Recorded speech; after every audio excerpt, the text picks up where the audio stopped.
Dear Patriots, before the news starts, please subscribe to our patriotic channel by clicking the subscribe button. Give us a thumbs up to this video. Don't forget to leave your opinion below in the comments section. Share the news on Facebook and Twitter so you friends see it. Thank you. IT's over. Twitter exec reveals what it's been secretly doing for Hillary. This will ruin them. A top exec at Twitter revealed in a written testimony to the Senate that Twitter has been burying tweets containing the hashtag #DonClick and #PoorDesktop emails, according to the Daily Caller. 48% of tweets that included the hashtag #DonClick were hidden and 25% of tweets including #PoorDesktop emails were hidden, according to a testimony that General Counsel Sean Exec submitted to the Senate Judiciary Committee. Check it out. Approximately 1/4, 25%, of #PoorDesktop's tweets received internal tags from our automation detection systems that hid them from searches, Exec said.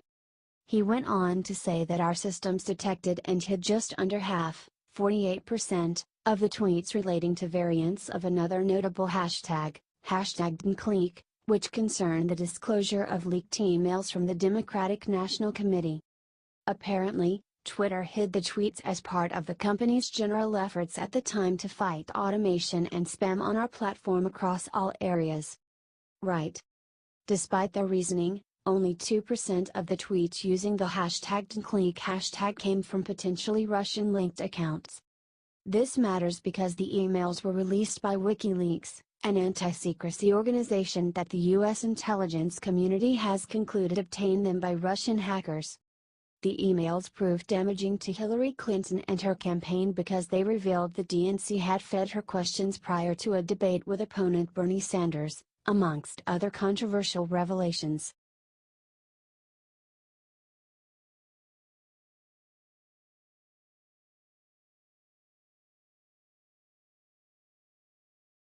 Donna Brazile turns on the Clintons, reveals proof of Hillary's many crimes. Donna Brazile first came to fame working for Bill Clinton. She was a high-level member of his administration and parlayed that, as many did, into a lucrative career as a political pundit on CNN. We all remember when she slipped the debate questions to Hillary. It was a national disgrace. And she has stayed ever so close to the Democratic power structure. After Debbie Schultz was exposed as the worst kind of fraud and let go, they turned to Donna to save their butts.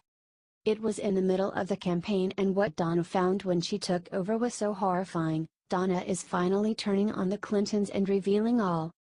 And it is shocking. According to The Hill, Donna Brazile said it broke my heart when she discovered proof of Hillary's crimes. Brazile's proof confirmed the liberals' worst nightmare, that Hillary did indeed fix the race against Bernie and the shady way she did it. Think of that. Proof Hillary is crooked. Just as Trump said. Donna is spilling the beans in her new book, Hacks, the inside story of the break-ins and breakdowns that put Donald Trump in the White House, that Politico got an exclusive first look at. By September 7, the day I called Bernie, I had found my proof and it broke my heart, Brazile wrote. Now fixing a primary should be a crime. After all, they are trying to save Trump. Fixed the election by working with Russia, right? Regardless if this is not a crime technically, fixing the outcome sure is in sports or business or school, so why is not in politics? Maybe we need a law? But Donna was not done.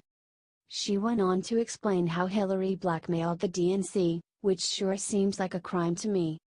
According to Hillary and Donna, the DNC was flat broke. Hillary admitted this too, so it sounds like Donna is telling the truth. And the DNC was dependent on Hillary's campaign for funds to keep the doors open. Hillary dribbled out the money, and boy did she get her pound of flesh in return. Textbook definition of blackmail. She fixed the primary against Bernie, but worse, because of arcane campaign finance laws, she was able to raise more money by saying it was going to the DNC rather than to her election fund. Again, is this illegal? The blackmail certainly should be, the fixing as well, and the skirting of campaign finance laws is unethical and should be illegal. But who knows in the swamp? The campaign had the DNC on life support, giving it money every month to meet its basic expenses, while the campaign was using the party as a fundraising clearinghouse, Brazile wrote.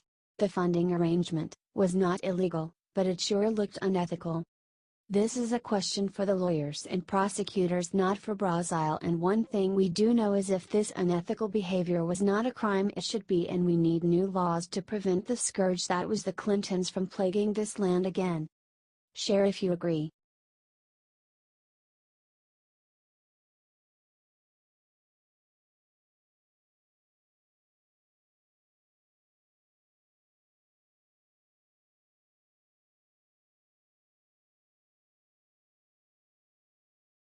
The fix is in. Look who Mueller is using to take down Trump. George Papadopoulos has a lot of explaining to do.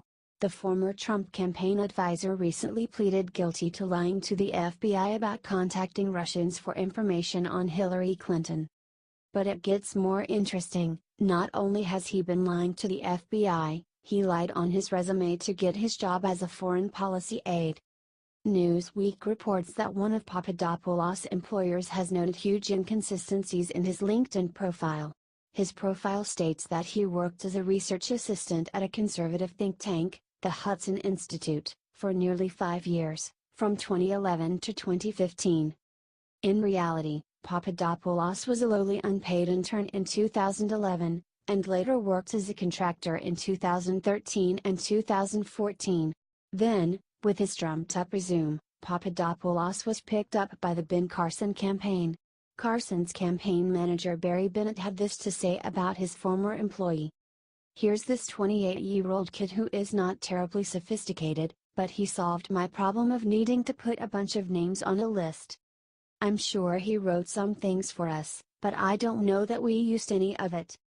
Papadopoulos was later picked up by the Trump campaign. During that time he contacted a Russian professor in order to obtain dirt on the Clinton campaign.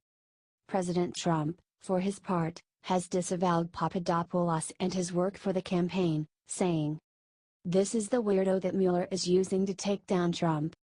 George Papadopoulos seems like a creep who managed to fail upwards by lying his way to the top. What he did was bad, but what President Trump is right, he was low level. And what the Democrats were doing needs to be checked out too. HT Newsweek.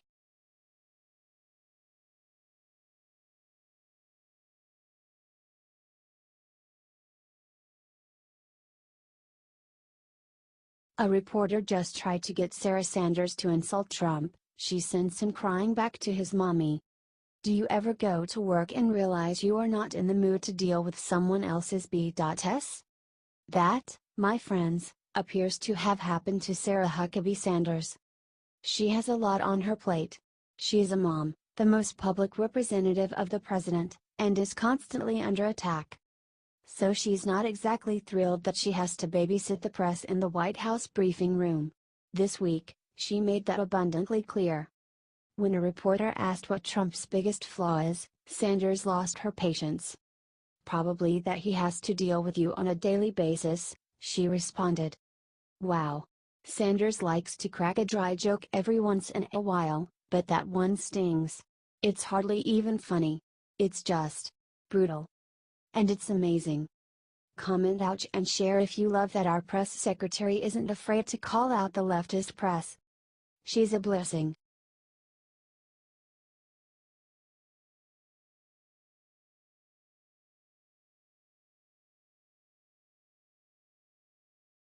Major League Baseball just sent a blistering message straight to the NFL. It's perfect. The MLB sent a perfect message to the NFL with its rendition of the national anthem prior to the World Series matchup between the Los Angeles Dodgers and the Houston Astros on Tuesday, according to BizPac Review. The teams had members of the Los Angeles Police Department sing the national anthem, a stark contrast from the NFL's rampant protests over the past few weeks. You've got to see this. It's incredible. Check it out. This is what Americans want from sports: patriotism and unity under the flag. What an incredible display of support for the men and women who put their lives on the line on our behalf every single day. Social media users were all in on the incredible display. This is why baseball is America's favorite sport. Game 7 of the World Series, police officers are singing the national anthem, and there's not a single kneeling player in sight. Colin Kaepernick was the 49ers quarterback who first protested the anthem last season. He claimed he was protesting police brutality and racial inequality in America. Since then, he chose not to re-sign with the 49ers and wasn't picked up by any other team. Don't you wonder what he was doing as the MLB just honored our men and women in uniform?